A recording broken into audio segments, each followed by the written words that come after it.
Hi guys, welcome to big topic. நேற்று வரைக்கும் நம்ம தளபதி ஒரு வீடியோ கூட வெளியிட மாட்டேங்கிறாரு, இந்த கரூர் சம்மந்தமாக ப்ரெஸ் மீட் கூட வைக்க மாட்டேங்கிறாரு, வெளியே கூட வரமாட்டேங்கிறாரு அப்படின்னு பேசிகிட்டு இருந்த இந்த கும்பல் நேற்று நம்ம தளபதி ஒரு வீடியோ வெளியிட்டதுக்கப்புறமா அதை பயங்கரமாக எடுத்து ட்ரோல் பண்ணி அவர் நடிக்கிறாரு, சினிமா பாணியில் பேசுகிறாரு அப்படின்னு அந்த வீடியோவும் பார்த்தோன்னா கொச்சைப்படுத்தி கேவலப்படுத்திட்டு இருக்காங்க. அவர் எந்த அளவுக்கு ஒரு மன உளைச்சல் இருந்தது அப்படின்றத சொல்கிறாரு. அவரை பார்க்க வந்தவங்களை பார்த்தோன்னா இழந்துட்டோம் அப்படின்ற மாதிரி எந்த லெவலில் பரிதாபமாக பேசினார் அப்படின்றதெல்லாம் நம்ம பார்த்துருந்தோம். அவரோட ஃபீலிங்ஸ் அப்படியே தெரியுது அப்படின்றது. இது எல்லாத்தையும் தாண்டி அவர் என்ன சொல்கிறது அப்படின்னா நடிக்கிறாரு, யாரோ எழுதி கொடுத்த ஸ்கிரிப்டை பேசுகிறாரு அப்படின்ற மாதிரி சொல்லிட்டு இருக்காங்க. இதுக்கெல்லாம் ஒருத்தர் ஸ்கிரிப்ட் வாங்குவானாரா, என்னையா பேசிகிட்டு இருக்கீங்க அப்படின்ற மாதிரி தான் நம்மளுக்கு இந்த இடத்துல கேட்க தோணுது. சரி, இது எல்லாத்தையும் தாண்டி தளபதி அந்த மாதிரி நடிக்க வேண்டிய அவசியம் என்ன இருக்குது? இப்போ ஏதோ அவரே பார்த்தோன்னா பிளான் பண்ணி அந்த 41 பேரை பார்த்தோன்னா கொலை பண்ணிட்டாங்க அப்படின்ற மாதிரி தளபதி பற்றி பேசிகிட்டு இருக்காங்க. அங்கே நபர்களும் எதிர்பார்த்துருக்க மாட்டாங்க, இதை தளபதியும் எதிர்பார்த்துருக்க மாட்டார். இது எதிர்பாராமல் நடந்த ஒரு சம்பவம் தான். அதுக்கு பின்னாடி சூழ்ச்சி இருக்குது, இல்லை விபத்து, அதெல்லாம் அடுத்த கட்டம், நம்ம அதை பற்றி அப்புறம் பேசுவோம். ஆனால் எந்த ஒரு தலைவருமே பார்த்தோன்னா தன்னோட தொண்டர்கள் இந்த மாதிரி கூட்டத்தில் இறந்து போகணும் அப்படின்னு நினைக்கவே மாட்டாங்க. அதுதான் உண்மையான ஒரு விஷயம். அதனால தான் தளபதி பார்த்தோன்னா சீக்கிரமாக பேசிட்டு போனார், சில அறிவுரைகள் வழங்கியிருந்தார் அப்படின்றதெல்லாம் நம்ம பார்த்துருந்தோம். பட் அதையும் தாண்டி தளபதி பார்க்கணும் அப்படின்றதுக்காக நிறைய பேர் வர்றதே நம்மளால் தடுக்க முடியாது. அவர் என்ன உடனே பார்த்தோன்னா வேணுன்னு கீழே இறங்கி எல்லாம் நில்லுங்க அப்படின்னு ஸ்டாப்னு சொல்லி நின்று போகிறாங்களா என்ன? அப்படின்னு நிற்க மாட்டாங்க. ஸோ இது கட்டுப்படுத்த முடியாத ஒரு கூட்டம் தான், அது எல்லாருக்குமே தெரியும். இந்த கூட்டத்தை கட்டுப்படுத்துறது ரொம்ப கஷ்டமான ஒரு விஷயம் அப்படின்றது எல்லாருக்கும் தெரியும், காவல்துறைக்கும் தெரியும், அதில் எந்த மாற்றமும் இல்லை. ஸோ அந்த விபத்தில் பார்த்தோன்னா சில பேர் இறந்துட்டாங்க அப்படின்றது எல்லாருக்குமே மிகப்பெரிய வருத்தம் தான், அதில் எந்த வித மாற்றமும் இல்லை. இறந்தவங்க பார்த்தோன்னா திரும்பி வரப்போகிறதும் இல்லை. ஆனால் இப்போது இந்த 41 பேர் பார்த்தோன்னா கொன்னது தளபதி தான் அப்படின்ற மாதிரி ஒரு பிம்பத்தை கட்டமைச்சிட்டு இருக்காங்க. இன்னும் சில யூடியூப் சேனல்ஸ்லாம் பார்த்தோன்னா கொலைகாரன் விஜய் அப்படின்ற லெவலில் பேச ஆரம்பிச்சிட்டாங்க. இது எந்த அளவுக்கு பார்த்தோன்னா ஒரு தகாத வார்த்தை அப்படின்றது நம்மளுக்கு தெரியும். அதாவது ஒருத்தனை டேரெக்டாக பார்த்தோன்னா கொலை பண்ணிட்டார் தளபதி, அதை நேரடியாக சாட்சி மாதிரி பார்த்தோன்னா நின்று பார்த்த நபர்கள் பேசுகிற மாதிரி இருக்குது. இதெல்லாம் பார்த்தோன்னா எந்த வகையில் சரியாக வரும் அப்படின்றது தெரியல. எதுக்காக இந்த மாதிரியான அவதூறுகளை பரப்புகிறாங்க அப்படின்றது நம்மளுக்கு தெரியல. முதல்வர் ஸ்டாலின் அவர்கள் பார்த்தோன்னா கரூரை பற்றி பொய்யான தகவல் பரப்புறவங்களை கைது பண்ணுவோம் அப்படின்னு அவர் சொல்லியிருக்காருல. இப்போ இந்த மாதிரி நபர்கள் பார்த்தோன்னா தளபதியை எந்த அளவுக்கு பார்த்தோன்னா ப்ளேம் பண்ணி பேச முடியுமோ அந்த லெவலில் பேசிகிட்டு இருக்காங்களே. கொலைகாரன், கொலையாளி, குற்றவாளி அப்படின்னு பார்த்தோன்னா தளபதியை எந்த ஒரு எவிடன்ஸும் இல்லாமல், எந்த ஒரு காரணமும் இல்லாமல் தளபதியை பார்த்தோன்னா இந்த மாதிரி சொல்லிட்டு இருக்காங்களே. அப்போ இவங்க வரப்போகிறதும் அவதூறு தானே. அப்போ இவங்களை என்ன பண்ண போகிறீங்க அப்படின்னு தான் நம்ம இந்த இடத்துல ஒரு கேள்வியை முன்வைக்க வேண்டியதாக இருக்குது. அது திமுக காரங்களாகட்டும், இதர கட்சிகளாகட்டும், இவங்களே பார்த்து இப்படி தான் சொல்லிட்டு இருக்காங்க. அதுக்கு காரணம் பார்த்தோன்னா தளபதி தாமதமாக வந்ததுனால தான் இந்த பிரச்சனை வந்துச்சு, அவர் முதலே வந்திருந்தார் அப்படின்னு அது நடந்திருக்காது அப்படின்னு சொல்கிறாங்க. தளபதி பார்த்தோன்னா எந்த நேரத்தில் அவங்க நின்று இருந்தாலும் இல்லை பேசியிருந்தாலும் அந்த க்ரௌடு வரத்தான் செய்யும். ஏன்னா அவர் எப்போ பேசுவார், எப்போ நம்ம அங்கே போகலாம் அப்படின்றதுக்காக தான் வெயிட் பண்ணிகிட்டு இருந்தாங்க அத்தனை பேருமே. அவர் எப்போ வந்திருந்தாலும் இந்த கூட்டம் தான் வந்திருக்கும், இந்த தள்ளுமுள்ளு தான் நடந்திருக்கும், அதில் எந்த வித மாற்றமும் இல்லை. என்ன இரவு அப்படின்றதுனால கொஞ்சம் பிரச்சனை அப்படின்னு சொல்கிறாங்க. இது எல்லாத்தையும் தாண்டி அங்கே கரண்ட் கட் ஆயிடுச்சு அப்படின்ற மாதிரி சில நியூஸ் நம்ம பார்த்துருந்தோம். ஆனால் மின்சார சைடு பார்த்தோன்னா கரண்ட் கட் பண்ணவே இல்லை, இருந்துச்சு அப்படின்னு சொல்கிறாங்க. ஆனால் நேற்று என்னன்னா சன் நியூஸ் பார்த்தோன்னா பாதுகாப்பு கருதி தான் கரண்ட் கட் பண்ணியிருக்காங்க அப்படின்னு அவங்க சொல்கிறாங்க. இது ஒரு போயிட்டுருக்கு. அப்புறம் இன்றைக்கி கொஞ்சம் நேரத்துக்கு முன்னாடி பார்த்தோம்னா ஜென்ரேட்டர் யார் ஆஃப் பண்ணுறாங்க அப்படிங்கிறத பற்றி கண்டுபிடிச்சி அவங்கள கைது பண்ண போகிறாங்கன்னு சொல்லப்படுது. அதாவது விசாரிக்க போகிறாங்களாமா. அவர் இப்போதைக்கு ஊரில் எல்லாம் வெளியூரில் இருக்கிறதுனால நாளைக்கு விசாரணை மேற்கொள்ள போகிறாங்க அப்படின்னு சொல்லியிருக்காங்க. அவர் என்ன சொல்ல போகிறாரு அப்படின்னா, நானும் பாதுகாப்பு கருதி அதை ஆஃப் பண்ண அப்படின்னு சொல்ல போகிறாரு. இல்லை அப்படின்னா அது டிவிக்கே காரங்க தான் அப்படின்னு சொல்ல போகிறாங்க. இதுதான் நடக்க போகுது, வேணா பாருங்கள், இதுதான் நடக்கும். உண்மைத்தன்மை என்னன்றது தெரியாது. அதுவே ஒரு வேளை உண்மையாக இருந்தாலும் கூட அந்த நேரத்தில் ஜென்ரேட்டர் ஆஃப் பண்ணாமல் இருந்திருந்தால் கூட பார்த்தோன்னா ஒரு சில நிகழ்வுகளை நம்ம கண்ணால் பார்த்துருக்கலாம். பட் அதுக்குள்ளேயும் நிறைய பேர் போனதுனால தான் ஒரு பிரச்சனை அப்படின்னு சொல்கிறாங்க. அதையும் நம்ம மறுக்கலை. ஆனால் இந்த மாதிரி கும்பல் கரண்ட் கட் ஆனோடனே ஒரு கும்பல் உள்ளே வந்துச்சு அப்படின்னு சொல்கிறாங்களே, அதை தான் பார்த்தோன்னா யார் அப்படின்றது தெரியல. இந்த சாட்டை துரைமுருகன் அப்படிங்கிற இந்த தற்கொலையெல்லாம் பார்த்தோன்னா அந்த கும்பலை நாடக கும்பல் அப்படின்னு சொல்கிறாங்களே, அந்த கும்பலுக்கு பார்த்தோன்னா சப்போர்ட் பண்ணி இன்னும் சினிமா வானிலே பேசிகிட்டு இருக்காங்க. சினிமா படத்தில் தான் இந்த மாதிரியெல்லாம் நடக்கும், அந்த சினிமா இமேஜினேஷன்லேயே பார்த்தோன்னா நிஜத்துலேயும் நடக்கும் அப்படின்ற மாதிரி மைண்டில் சுற்றிட்டு இருக்காங்க தற்கொலைங்க அப்படின்னு இந்த தற்கொலை பேசிகிட்டு இருக்கு. அறிவு கட்டவனே பாதிக்கப்பட்ட மக்களே தான் பார்த்தோன்னா அதை சொல்கிறாங்க. ஒரு அம்மாவெல்லாம் பார்த்தோன்னா வாயில் குத்திட்டாங்க அப்படின்ற மாதிரி அந்த அம்மா ஹாஸ்பிட்டலில் படுத்துட்டு சொல்லுது. இன்னும் சில நபர்கள் எல்லாம் பார்த்தோன்னா குழந்தைங்களை தள்ளி விட்டாங்க, அந்த கும்பல் பார்த்தோன்னா ஒருத்தர் அடிச்சுக்கிட்டாங்க அப்படின்னு பார்த்தோன்னா நேரில் பார்த்த மக்களே பார்த்தோன்னா நம்மளுக்கு வாக்குமூலம் மாதிரி கொடுத்துட்ருக்காங்க. அவங்கள பார்த்தோன்னா சினிமா மாநிலம் நடந்த மாதிரி பேசிகிட்டு இருக்காங்க அப்படின்னு சொல்லிட்டு இருக்கிறா இவன் ஒருத்தன். ஸோ இவெல்லாம் பார்த்தோன்னா அதாவது பார்த்தோன்னா நிஜத்தில் என்ன நடக்குதோ அதை தானே சினிமாவை எடுக்கிறாங்க, அரசியல் என்ன நடக்குதோ அதை தானே சினிமாவை எடுத்து காட்டுறாங்க. அமைதி படிக்கலாம் நீ எந்த அளவுக்கு சப்போர்ட் பண்ணி பேசியிருந்த மணிமன்னன் அவர்களுக்கு அதெல்லாம் பார்க்கலையே நாங்கள். அதெல்லாம் பார்த்தோன்னா என்ன நடக்குதோ அதை தான் காட்டியிருக்காரு அப்படின்னு பேசின வாய் தானே இதுவும். அப்போ சினிமா மாநிலம் நடக்கிறது அப்படிங்கிறது பார்த்தோன்னா இதை மட்டும் நீ ஏற்றுக்க மாட்டுற. ரியல் என்ன நடக்குதோ அதை தானே சினிமாவில் காட்டுறாங்க. அது கூட தெரியாத ஒரு தற்கொலை பற்றி நம்ம பேசி பிரயோஜனம் கிடையாது. இவனை ஏன் பார்த்தோம்னா நம்ம அவன் இப்படி பேசணும் அப்படின்னா இதுக்கு முன்னாடி நம்ம பேசுனது கிடையாது. இவனை ஏன் நம்ம இப்படி பேசுகிறோம் அப்படின்னா தளபதியை கூத்தாடி நாயே அப்படின்னு ட்வீட் எல்லாம் போட்டு பார்த்தோம். தளபதி ஒரு கொலகாரம் தான் அப்படின்ற லெவலில் பிம்பத்தை கட் பண்ண ட்ரை பண்ணியிருக்கா இந்த மஞ்சப்பொடி. ஸோ அப்படி இருக்கும்போது இவனுக்கெல்லாம் நீ மரியாதையே கிடையாது. நீ நம்ம அவனை பேசலாம், ஒன்றும் பிரச்சனை கிடையாது. பேட் வேர்ட்ஸ் யூஸ் பண்ணாத வரைக்கும் தான் பிரச்சனை. ஸோ பேட் வேர்ட்ஸ் நம்ம யூஸ் பண்ண வேண்டியதில்லை. அது இந்த நாய்க்கு பொருந்தாது. அந்த வார்த்தைகளை சொல்லி நம்ம கேவலப்படுத்த வேணாம். ஸோ இவெல்லாம் பார்த்தோன்னா தளபதி பற்றி பேசிகிட்டு இருக்கிறதுக்கு இது மாதிரி ஒரு சுச்சுவேஷன் வந்துருச்சு பாருங்களேன்.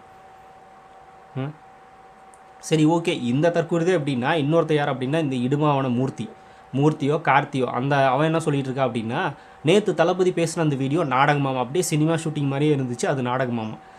முகத்தில் பார்த்தோன்னா கொஞ்சம் கூட சோகமே தெரியல அப்படின்னு. அப்போ சோகம் தெரியணுன்றக்காக அப்போ என்ன அவர் லைவ் டெலிகாஸ்ட் பண்ணி பார்த்தோன்னா ஃபேஸ்புக்கில் வந்து இல்லை இன்ஸ்டாலேயோ பார்த்தோன்னா வந்து அவர் அழுகும்போது அந்த சம்பவம் நடந்தப்போ அழுகும்போது லைவில் அழுதுட்டு இருக்க மாதிரி காட்டிகிட்டு இருப்பாங்களா? இவன் ஒரு தற்கொலை. இவங்க 2 பேருக்கும் அரசியல் அப்படின்னாலும் என்னென்னு தெரிய மாட்டேங்குது. ப்ளஸ் வந்து மனிதாபிமானனால என்னென்னு தெரிய மாட்டேங்குது. மனுஷங்க எந்த லெவலில் பார்த்தோன்னா இந்த நேரத்தில் நடந்துக்குவாங்க அப்படின்றதும் தெரிய மாட்டேங்குது. எதுவுமே தெரியாமல் வெறும் வியூஸ்க்காக வீடியோ போட்டிருக்கிற தற்கொலைங்க தான் அந்த 2 பேரும்.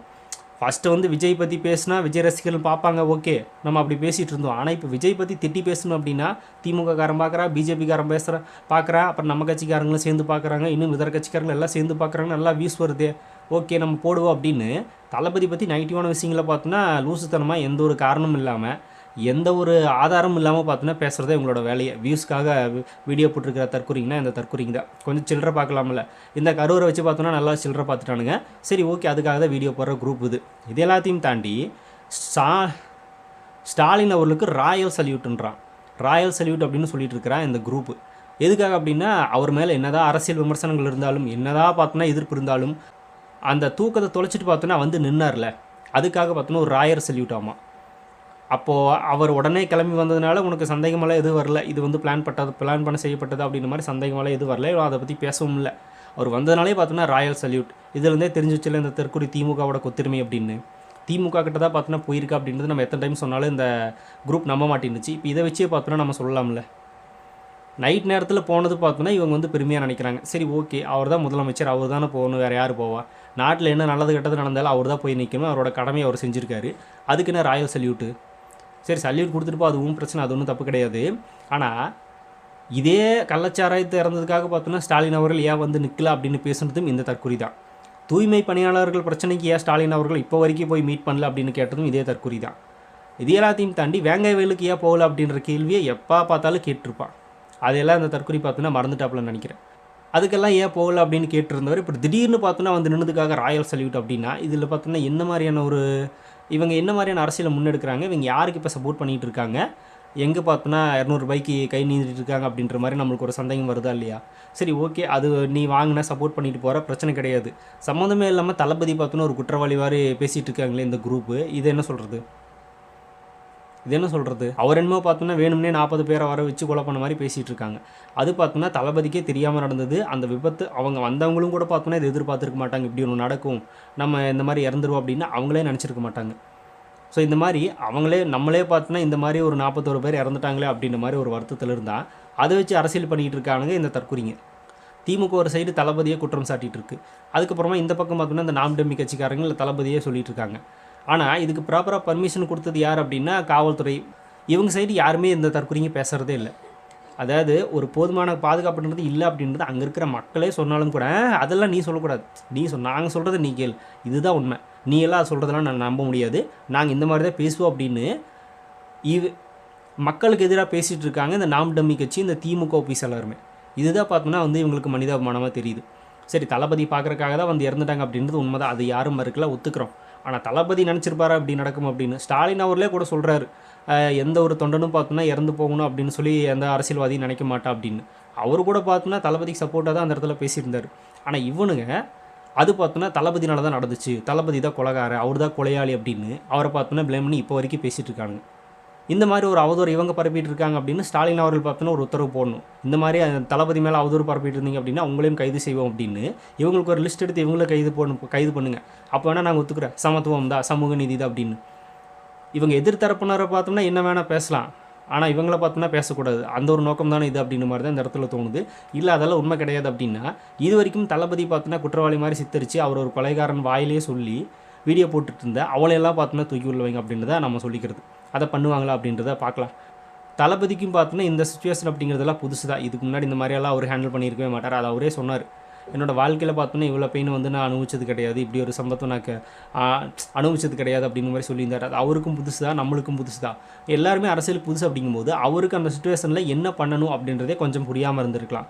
அதுலேருந்து வெளியே வர்றதுக்கே 2-3 நாள் டைம் தேவைப்பட்டிருக்கலாம். அதுக்கப்புறமா தான் தளபதி அந்த வீடியோ மென்ஷன் பண்ணார். இப்போ என்ன பார்த்தோன்னா ஃபஸ்ட் டைம் வந்து எப்படி ஃபீல் பண்ணாரோ அதே மாதிரி பார்த்தோன்னா இப்போ வரைக்கும் ஃபீல் பண்ணிகிட்டு இருப்பார். ஒரு 2-3 நாட்கள் கடந்துருச்சு. அவர் அது வந்து கொஞ்சம் வெளியே வந்துட்டார். அதுக்கப்புறமா ஒரு வீடியோ ரிலீஸ் பண்ணுறாரு. அப்புறம் எப்படி பார்த்தோன்னா தளபதி வந்து அதே ஃபஸ்ட்டு இந்த சோகத்தோடயே இருப்பாங்களா? சரி, அதெல்லாம் போட்டு இந்த நாம் டம்மிஸ் ஆட்டை குரூப்பு, அதுக்கப்புறமா இந்த இடும்பாவனம், இடும்பு பிடிச்சி தின்னக்கு மூர்த்தி, இவங்கெல்லாம் பார்த்தோம்னா இவங்க இறந்துட்டாங்க அப்படின்னு ஃபீல் பண்ணுறதுக்கு என்ன தகுதி இருக்குது அப்படின்னு தான் நம்ம கேட்குறது. நீங்கள் தானடா இந்த குரூப்பை தற்கொலை கூட்டம்னு சொன்னது, கோமாளி கூட்டம்னு சொல்கிறது, முட்டாள் கூட்டம்னு சொல்கிறது. அந்த கூட்டத்தில் இருக்கிறவங்க தான் இறந்து போயிருக்காங்க. உங்களுக்கு என்ன புதுசாக அக்கறை வந்துருச்சு? அக்கறையெல்லாம் ஒன்றும் கிடையாது. இதை சாக்கா வச்சு தளபதியை பேசணும், அதில் கொஞ்சம் வியூஸ் பார்க்கணும், அதில் வந்து சில்லறை பார்க்கணும், அவ்வளோதான். அப்புறம் பொட்டி எங்கேயாவது வாங்கியிருந்தாங்க அப்படின்னா அவங்களுக்கு விசுவாசமாக இருக்கணும். இதுதான் அவங்களோட வேலையை தவிர அவங்க இறந்துட்டாங்கன்ற கவலையெல்லாம் கிடையாது. அதெல்லாம் ஒன்றுமே கிடையாது. அவங்கள வச்சு அரசியல் பண்ணிகிட்டு இருக்கிற குரூப்பு இந்த குரூப்பு. அவங்களால பற்றி பேசுறதுக்கு இந்த தற்கொலைங்களுக்கு எந்த தகுதியும் கிடையாது. இனிமேல் வர கூட்டத்தை பற்றி பேசுகிறவங்களுக்கு இவங்களுக்கு தகுதி கிடையாது. இந்த சாட்டை துறைமுருகன் பார்த்தோன்னா அந்த சின்ன சின்ன பசங்களாம் வந்து தாவேக்காக சேர்ந்த சின்ன சின்ன பசங்களை கூட்டிகிட்டு வந்துருந்தாங்க. அதுங்களை பார்த்தோன்னா ஒரு ட்வீட் ஒன்று போட்டு ஸ்கூல் லீவ் விட்டாலே போதும் இந்த குட்டி குஞ்சான்ஸ் எல்லாம் வந்துடுறாங்க அப்படின்ற மாதிரி அவங்கள கேவலப்படுத்தி கொச்சைப்படுத்தி ஒரு ட்வீட் போட்டிருந்தா நாமக்கல் போன அன்னைக்கு. இப்போ இந்த சைடு பார்த்தோன்னா குழந்தைங்க இறந்ததுக்காக இவர் வருத்தப்படுறாராமா. ஏண்டா இதுதானா பின் அரசியல் அப்படின்னு சொல்கிறது? இதை வச்சு தான் பார்த்தோன்னா அரசியல் பண்ணிகிட்டு இருக்கிற இந்த குரூப்பு. இதில் தளபதி பற்றி பேசுறதுக்கும் சரி, அந்த கூட்டத்தில் இறந்தவங்களை பற்றி பேசுறதுக்கும் எந்த ஒரு தகுதியும் இல்லாத ஒரு கட்சி அப்படின்னா அது கண்டிப்பாக நாம் தமிழர் குரூப் தான். இவனுக்கு தான் பார்த்தோன்னா முதல்ல குற்றவாளிகளாக நம்ம சொல்லணும். ஏன்னா அவங்கள திட்டிகிட்டு இருந்தாங்க, இப்போ அவங்களே பார்த்தோன்னா வச்சு அரசியல் பண்ணுறாங்க. இவங்க தான் பார்த்தோன்னா அவதூறு பரப்புறவங்க. அங்கேயும் பேசுவாங்க, உயிரோடு இருக்கும்போது இப்படி பேசுவாங்க, இறந்ததுக்கப்புறம் இப்படி பேசுவாங்க. சரி, இவங்க அண்ணனோட பழக்கம் தானே. இறக்கிறதுக்கு முன்னாடி பார்த்தோன்னா அவர் கண்டுக்கவே மாட்டார். இறந்ததுக்கப்புறமா நான் அவர் கூட உட்காந்து பார்த்தோன்னா ஆமைக்கறி சாப்பிட்டேன், அதை சாப்பிட்டேன், இதை சாப்பிட்டேன்னு பேசுகிற குரூப் தானே. அப்போ அதையும் பார்த்தோன்னா இவங்களும் அப்படி தானே பண்ணுவானுங்க. இந்த குரூப் தான் அது. இதை பார்த்தோன்னா நிறைய பேருக்கு தெரிஞ்சிருச்சு. இவங்க வேணும்னா விஜய் வந்து ப்ளேம் பண்ணி பேசுறதுக்காக தான் இந்த மாதிரி வீடியோஸ் போடுறாங்க அப்படிங்கிறதே பல பேருக்கு தெரியும். கொஞ்ச நாளில் பார்த்தோன்னா இவங்களை வந்து மறந்துருந்த அந்த 2-3 நாளாக வச்சு செய்யாமல் இனி தொடர்ந்து கண்டினியூஸாக பார்த்தோன்னா வச்சு செய்ய தான் போகிறோம். அதில் எந்த மாற்றமும் இல்லை. பொறுத்து பார்ப்போம் இன்னும் என்ன மாதிரியான அவதூறுகளை பார்த்தோன்னா அள்ளி வீச போகிறாங்க அப்படின்றத. ஸோ நீங்கள் என்ன நினைக்கிறீங்க அப்படிங்கிறத கமெண்ட்டில் ஷேர் பண்ணுங்கள். அப்படியே பிக் டாபிக் சேனல் யாரும் சப்ஸ்கிரைப் பண்ணாமல் இருந்தால் மறக்காமல் சப்ஸ்கிரைப் பண்ணிக்கோங்க. நிறைய big topics, political news, trending news, cinema updates அப்படி நிறைய நம்ம சேனல் தொடர்ந்து வரப்போகுது.